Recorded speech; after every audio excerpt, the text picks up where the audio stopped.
ఒకరోజు బావిలో 2 బుట్టలు నీళ్లు తీసుకెళ్లడం కోసం ఉపయోగించబడేవి.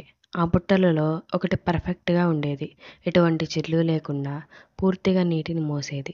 మరో బుట్ట మాత్రం పగిలిపోయింది. బావిలో నింపిన నీరు కొన్ని అడుగులకే కారిపోయేవి. పగిలిన బుట్ట ఎంతో బాధతో ప్రతిరోజూ తల వంచుకుని ఉండేది.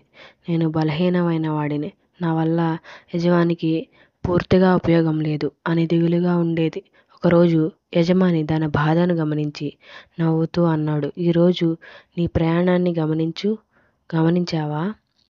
నీ పక్కనే ఒక పూలబాట వేసుకున్నాను. నీవు పగిలిన మూలంగా నీటి చుక్కలు కారుతూ నేలపైన పడతాయి. అందుకే నేను ఆ దారిపైన పూల గింజలు చల్లాను.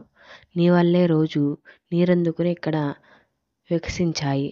నువ్వు పగిలినావు కాబట్టి నీ వల్ల అందమైన పూలబాట తయారైంది.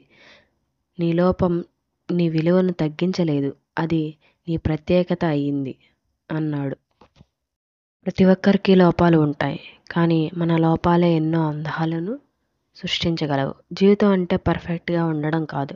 మన లోపాలను అంగీకరించి వాటిని ఉపయోగపడే మార్గాల్లో మలుచుకోవడమే నిజమైన విలువ. Thanks for watching my videos. Please subscribe my channel.